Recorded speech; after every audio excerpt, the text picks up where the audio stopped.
Welcome back, everybody, to another edition of Meet Your Masters of D&D. I'm your host, Steven. I'm here today with Roy, who, where are you from, Roy?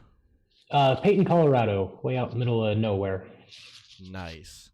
That's always good when you get out, like, far away. You never know. Some things get real fun out there. Oh, yeah.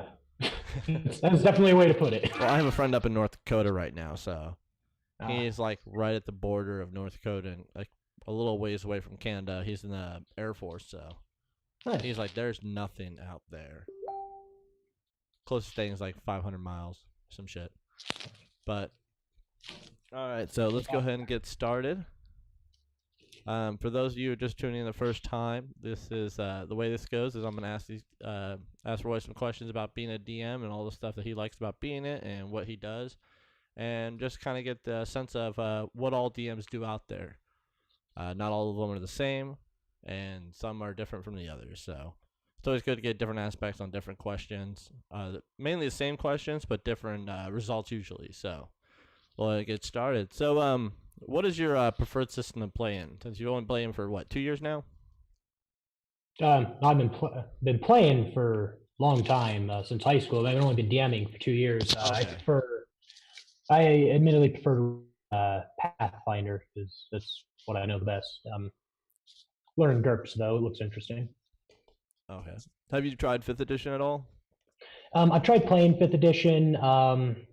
It really wasn't my thing. I like things being overcomplicated. Oh, okay. Yeah, that's what usually it is.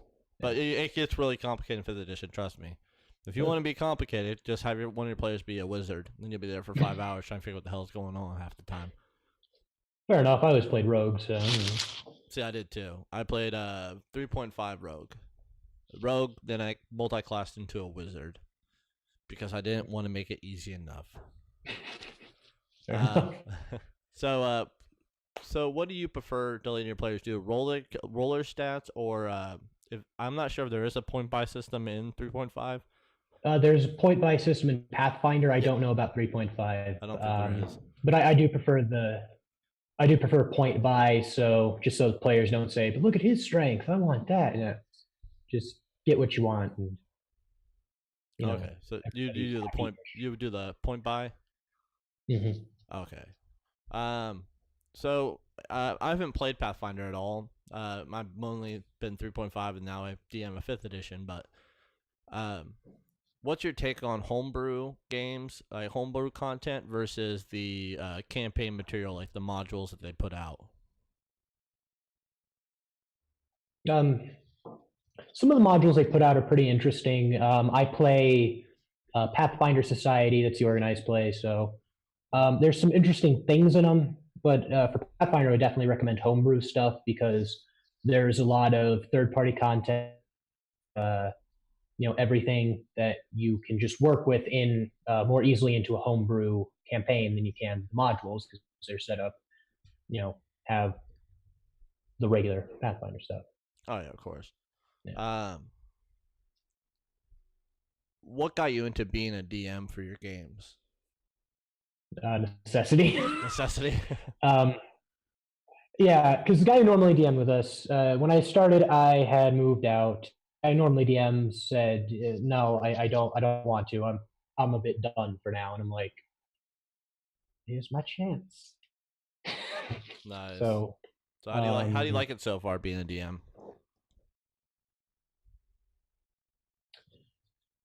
It's interesting. I've tried doing organized play and of course, the home games, and I vastly prefer the home games because it's a lot of quick talking and thinking on your feet, and I enjoy that. It's something.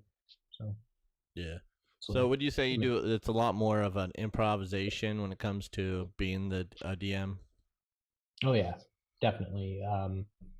Especially for the homebrew stuff. So. Oh, definitely. Trust me, I let 2 homebrew characters in my game: an inventor, which I kind of pulled from different little things, and then the Blood Hunter from Matt Mercer, who made a class called Blood Hunter, which is basically like The Witcher. Not The Witcher. Mm-hmm. No, it's kind of like The Witcher, but it's also like the movie The Last Witch Hunter. Like he made that character for Vin Diesel, and they did their like special little thing. But I used that, and it's just like it gets crazy real fast. Oh yeah, no. During the first campaign, one of the guys brought in a 3.5 class to the Pathfinder game, the Marshal, and they're basically like a fighter bard that's just bard but more. That was the most interesting thing actually. So it's actually it sounds like a college bard in the new system. So yeah, just kind of they have like their bard. They have like they have an ability similar to the bardic performance. It's like orders or something, except instead of having a set amount of rounds, it's always on. You start it as a free action, and everybody has that forever now because. Well, that's a little overpowered. Yeah, I thought so, and it ended up not being. Oh, really? Yeah, it was because the values that it went up weren't very much. It was like ones and twos, and they only went into specific things. So it wasn't like a morale bonus. You had a bonus to your attack, and that's it. So I think that's how it was kind of balanced out. Then again, it was made for 3.5 and not Pathfinder. So. Oh, definitely. So let's see. How long have you been playing D&D or Pathfinder for? Like, since high school. So how many years would that possibly be? Like, so freshman year high school, I think was. I have to think.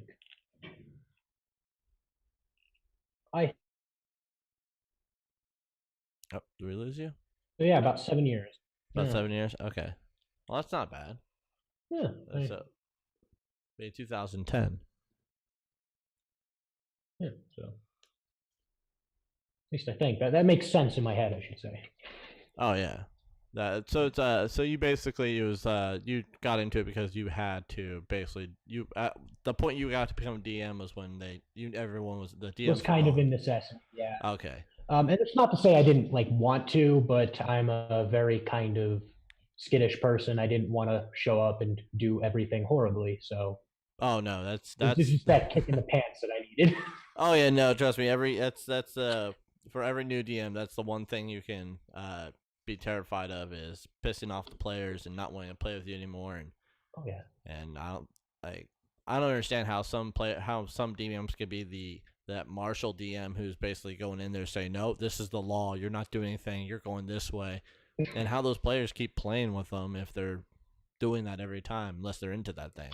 I was going to say, some players do enjoy that. I had one of those players at my table, actually, where he was like, where's the rails? Where's the rails? And I'm like, no, you're in a sandbox. Go. You're fine.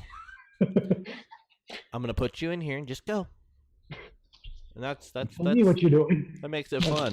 This isn't a video game. This is what you would consider a true sandbox game because it's whatever happens can happen. It's content made up on the spot. Yeah. Which I don't think any video game could really get to that point. Well, I don't know. There's like roguelikes are close, but yeah, but to actually have everything just change within a split second. Yeah. Because you don't get second chances in D&D. You die. There's no. Can we reset back to when we got to that door? I just don't want to go through there yet. Whoops, that's too bad. Yeah. So you have a wish spell? How do you handle metagaming at your table? Like when people start talking, like what their characters should know and what the player knows, and what the player is trying to get the character to know, which they shouldn't know. Yeah, I know. I kind of deal with that as it comes. Normally, I try to take care of that in session 0 before we start playing. And I've noticed with other DMs I've played with, I give a little more leeway to metagaming. So like, some people say, no, you have no idea what a flanking bonus is. I'm like, yeah, you could probably guess that a skeleton's not going to do too well against them. You could probably figure that out. It's not difficult. Yeah. So when it comes up, I just say, hey, tone it back. If they don't, I've never come across that. Yeah. See, I've always done the one fun way is I have a couple players, a player who's played Pathfinder a long time. He actually plays in a Pathfinder game, and he would sometimes go, "Wait, that creature should be able to do that." I'm like, "Oh, they can do whatever they want. Trust me."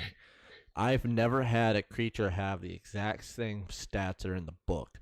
I've always changed them because, well, one, it's always easier to pick a character that's a 5th level or a CP 5 and go into that and go, I'm going to put him up against them, but I'm going to drop his hit points down and make him a little less squishy. Maybe give him 1 attack. And then when you go up to the higher, it's like, well, this skeleton only does 1 attack. Well, let's give it 2 now because they're all doing 2 attacks. And let's see how well they do. I mean, it's all about that, and you can really screw with players too. It's kind of fun. Oh yeah, no, I know that. One of the things I like to do is give otherwise actually unintelligent monsters class levels. Oh, nice. That's always fun. Well, I think like Minotaurs. Minotaurs have like an intelligence of 6. Yeah, they anything with in Pathfinder at least with anything with an intelligence of 3 or higher can take class levels, but things with like animal intelligence or less can't. So like your oozes can't have class levels. No. But I would make one. Be kind of fun. Make an ooze that has a level 5 wizard. That really messes people. Call him Ivan. Crack. Ivan Ooze. Make him purple. I'm glad you got the reference too. That makes me happy inside. I hope everyone else can get that reference because honestly, it's probably one of the best one you'll ever have if you're from the early 90s. Oh yeah. Which I just watched that movie again. I work 3rd shift, so when I'm off, it's like I have nothing to do, so I usually either editing or I'm doing videos. But it's like I'm gonna watch a movie tonight. Hey, look what's on Netflix. The original Power Rangers movie. Yes, Ivan Ooze comes out of the ground, and it is amazing. And it's so cheesy. Like I wish they would have done the graphics for the movie the same way they did the new movie. Like they did. No, like they did in the original show because it's like you watch it now. It's like it's so shiny. It's like it's all polygons, and you're like, oh wow. I thought this was like the greatest thing ever made, but you really learn fast that it's so bad. I haven't seen that in a while. I'm gonna have to go rewatch that. It's on Netflix, man. On Netflix, Power Rangers. I enjoyed the shit out of it, and I was like, wow, I'm gonna let my son watch this. He's 2. He should enjoy it. But it's the original Rangers too. It was like, yeah. I think it was all of them. Maybe not Kimberly. No, she was in it. I think it was all the original Rangers before they went to like the turbo crap and shit. I mean, I enjoyed the original Power Rangers where they took a lot of the action and stuff from Japan, which was always good. But off topic, back on the topic. So, what's some creative ways to promote cooperative storytelling and player narrative within your group? So one of the things I like to do is at the very start of the session, try to just get the players into that headspace. So normally what I'll do is I'll intentionally not be set up when everyone's arrived and just say, hey, you guys are sitting, you're talking and the subject of blankety blank comes up, talk about it in character. And then I go mess around for 30 minutes while they do that. And that normally works to get them in that headspace, trying to get them to, start the role playing and by extension, all the story and so on. Yeah, I never did. That's actually a good idea. I'm gonna start doing that. Cause I've only started DMing for about like 6 months, 7. I think we're actually gonna take a break for a while because of timing issue, and I can't do the early DM sessions. Like I have to do mine after 2:00 in the afternoon because I can't. You can't show up at like 8:00 and. Yeah, well, I take medicine every day for my my ADHD, so I have to, and my blood pressure has to be taken at a certain time every day, or it doesn't work as properly as it should. So I think it's more on that fact now. So I'm like, I have to sleep, I have to go to bed, I have to wake up, and I'm losing time with my family and stuff. Which, if everyone knows, like for a good DM, in my opinion, is you're gonna have to work with them. If you can't play when they're wanting DM, then you're not gonna be on that group.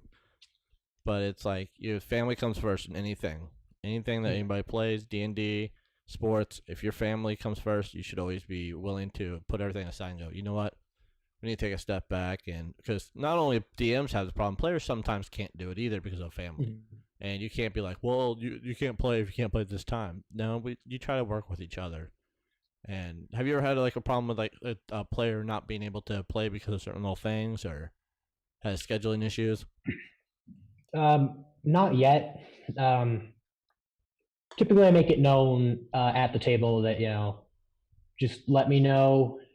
Don't not show up. Just like shoot me a text. Say, hey, I'm not coming. I'm like, okay. But no, I haven't had any of that really come up yet. Because honestly, me and my players like have nothing better to do. That's what it is. That's nothing bad about that. So, how long do your sessions usually run? I try to go for 4-hour sessions if I can help it. And typically that's just because it's what I think the players can tolerate. If I had my way, we'd be there, till we're done. Oh yeah, well that'd be like what, 4 days? Yeah, something like that. Yeah, sounds about normal, and no one needs to be like sleep and. Yeah, it's just little sleeping shifts. There you go. Which I'm kind of wondering, how long is the longest DM game actually record for? Like, how long have people been playing?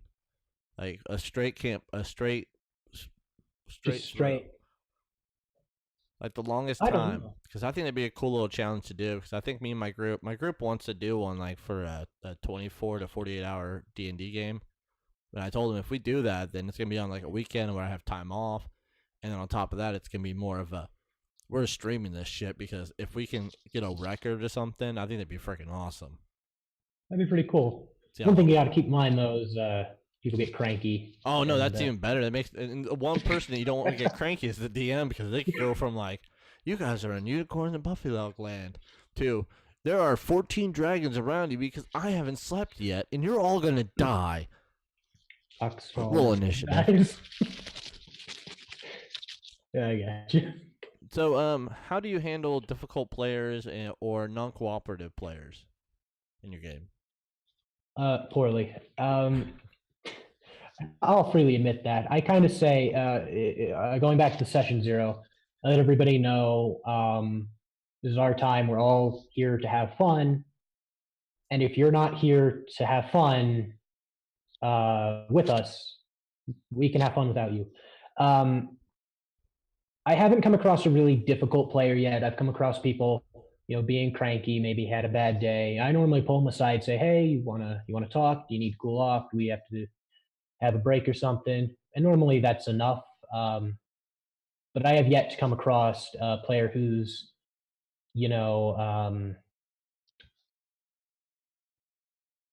consistently difficult. But I don't think I would handle that very favorably, just knowing the kind of person I am. I'm a confrontational dude. Are you not very confrontational, or you are confrontational? I am confrontational, yes, but I'm confrontational very quick. I'm the kind of person I'll say, there's another side to that door. You can be on it. And I don't want to do that because, that's rude, but that is unfortunately who I am. Yeah. So you're pretty much a guy who goes, I don't think that's right. There's the fucking door, man. Kind of like I'll have conversations, but if it comes down to like, if someone's harassing another player, I'll be like, he's not doing anything wrong. You are. You need to stop. Okay. Oh yeah, which is understandable. I mean, you got to be able to, for any new DM out there, to diffuse any situation is probably the best way. So is there any other hobbies, gaming interests, literature, music that influenced how you DM or how you add stuff to your world? Lots. Say, I'm a big fan of like for novels. I read lots of Terry Pratchett, and I read on the other side of that, I read lots of dark fantasy. I like dark fantasy, so those themes come up, and because I'm a Pratchett fan, the sort of clever, weird things that don't quite fit also appear in the games a lot because that's what I understand. I use music in my games. I love opera. I love the orchestral stuff. So I just throw that in, and if anybody doesn't want to listen to it, it's their problem. Yeah, they can Yeah, shove it. listen to Beethoven. Now, Then, have you ever heard of? There's an app out there called Sirenscape. Have you ever take a look at it? Yeah, actually, someone, the venture captain or venture officer, I think venture officer at our the society game I normally go to uses. He was showing me it looked decently cool. It didn't seem to have all the customization options I would have liked, but Oh, it there looked is. like if There's there okay. is. So the one thing you gotta know about Sirenscape is I actually used it for my game, and I'm still using it for most things. Like I was gonna use it for the intro to this to like play or in background music. Sirenscape is a really cool program, which I'll even put the link down below the down this thing right here. This like bar here. I'll put a link down for them because they actually are on my my YouTube channel for my D&D sessions. I use them as well, and they have a thing called it's you upload it to your computer or you download it on your computer. You go to their system for I think it's $20 for every 2 months, so $10 a month. But they go in every 2 months. You get all their boards, every single one. So you're able to go through multiple different boards and pick your stuff. But you can go on to their create a board, which you can take any music or anything from all the boards and put it into a custom board. So you can have a special board just for your stuff. Like they have taverns, they have wild, they have fight scenes, they have battle music. They have some really cool stuff that it's like, oh wow, and you can customize it, but it takes a while. So it's like the only thing I'm having a tough time is if it was a little bit more drag drop and the app was allowed to do it too, then I'd be happier. Which there probably one for the app. I just haven't found it. But the only one I found was on their site. They download your computer and then you upload it to your login. So it's actually it's pretty customizable to a point. So you're able to add different like bird noises, monkey noises, hailing dragons, or the roar of a dragon, that kind of stuff. You can add those into different little boards. Like I said, no, it did look cool. I'm not going to deny that. Like he was using the free version, I believe. Yeah, the free one's He said the free version was definitely worth being free. I don't know if he's bought it yet or not, but no, if you want the soundboard and all the noise and everything, that looked like what it was, designed for. It looked really good at that. Yeah. My problem is I like other music they don't have. That's my only thing. Oh yeah, no. That's totally like that's what I was getting at. Yeah, no. See, I like playing. If I had the choice and it wasn't to do the fact that we were online and I was doing it for like a video, I'd be playing like all sorts of music, like stuff from Skyrim and stuff like that. Because I always liked those music and those fights. I mean, that's where I come from. Is I love those music, the background music for that. I mean, for old movies, old Godzilla movies and stuff. Those are actually music that sounds great, and people really don't realize how amazing those sounds are. Well, they are. I mean, it took over composers and shit. Do it. All the composers. Oh yeah. So, oh shit, hold on. See, go back up here. Right there. So, are there any tips for new DMs coming in that you've kind of figured out after a while that you're like, hey, I wish I would have known this at that time when I started?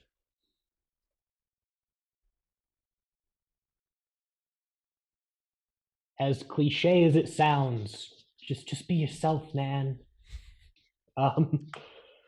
Find your own rhythm when you're DMing, because that's what's going to work best for you, and that's what's going to make you a great DM.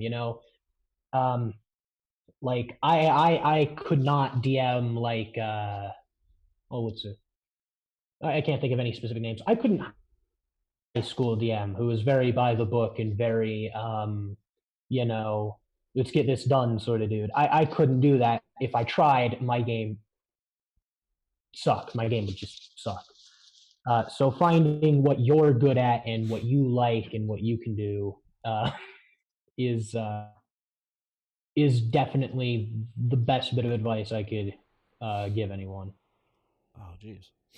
That's actually probably the best advice anybody can give. Even though it's, like you said, it's like, it's cliche to It's say. so cliche, but it's the truth. I mean, go straight down to it is, you can take advice from everyone. That's why it's cliche. Yeah. You can take advice from everyone, but when it comes straight down to it, if you can give the advice that you need that will give you the upper edge to being a good DM, is being yourself. On top of that, don't try to be like a DM you saw. Be more the DM that you want to become. So, like, yeah, there's a lot of different DMs out there who say the same thing. It's always the same thing. Just be yourself, enjoy the game, and play to the players. Don't play against the players. mm-hmm. Which Because I've done. You know, what's I heard the analogy. The DM is not the processor. The players are, you know, one's controlling. The DM is just there to facilitate the game. Oh yeah, definitely. So let's see. I think that was the last little tidbit we had. Maybe I missed one. Oh, are there any other type of RPG games that you play? Like any other tabletops that you played before? So in high school, I played little one. I don't know how popular it is now. I still have the book for it somewhere, but it was Tephra. Which was this? Yeah. It was when I was in high school. It was getting this crowd-funded thing. It was kind of like GURPS, as I recall. You know, class stuff. Yeah. And it was a steampunk RPG. The world was really neat. You know, they even had like their quote unquote Malkavian class, which was race, which was I think they were like these half elf creatures. I don't remember, but that was really fun. That was one of my it was the earliest exposure I got to other systems besides Pathfinder. Mm-hmm. And if it's still kicking around out there, I recommend it. It's pretty good. It's something nice to have on hand. Now you play Cards Against Humanity, right? Oh boy, do I! See, now that's a fun little game. Yeah, if I can get enough people, I kind of want to do a couple episodes of that. I think it'd be kind of fun. Get a bunch of DMs together and see how really bad of people we can be. Because that's what the game is. Just how bad a person are you? Oh yeah. Which if I could ever figure out how to make a DM version of that, I'd be really happy. They ever made that? Well, you can. There's two online versions. There's BXXYYZZ or something like that, and then there's another one that I can't quite remember the name of. Virtual Tabletop. But on both of them, you can make custom deck. I think it's Virtual Tabletops, isn't it?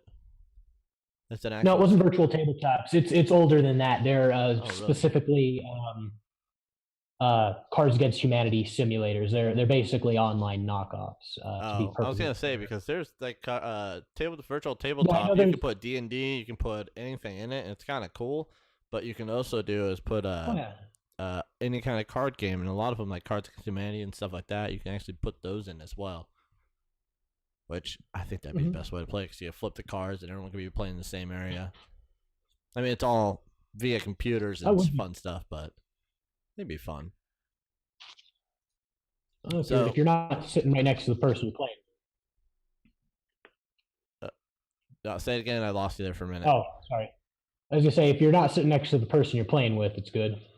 Well, yeah. I mean, that's kind of defeats the point in my mind, honestly. You get really fun with just looking at someone. Did you really just put that card down? Yeah. Mm-hmm. But I want to thank you again, Roy, for coming out. Thank you, everyone, for joining us for another episode of Meet Your Masters of D&D, which was our Pathfinder edition. Which we have a couple people who play Pathfinder. It's a couple different DMs that do Pathfinder and stuff. But I think you're the first one who's actually been like the first one that just that's the one you play for your This is what I do. Yeah. Yeah. Which is Fair enough. awesome to see because there are more different versions of D&D out there. Pathfinder is just a different version of D&D in my mind. Yeah, it's exactly what it was. It's literally 3.5, just under a different producer. So Yeah, I think they modified stuff a little bit here and there, but yeah, for the because most part, 3.5 was released under open licensing or something like that. So that's exactly what Paizo did. They just made their own 3.5 kind of game, yeah. kind of upped the power level a bit, and yeah. Yeah, so thank you again for coming out. It was very interesting to see the takes on a new dungeon master, so to say. But a long-time player, brand new dungeon master. But you've been doing dungeon master for you said 2 years. 2 years ish. 2 Yeah. years. But yeah, that's a lot longer than I have been doing it for now. But it's good to see other sides of the coin, I should say. But thank you guys again coming out. If you like, please leave a like. Make sure to put in a comment. And as last week we had a character was named Phil the Mimic, and which you'll see that episode sooner or later.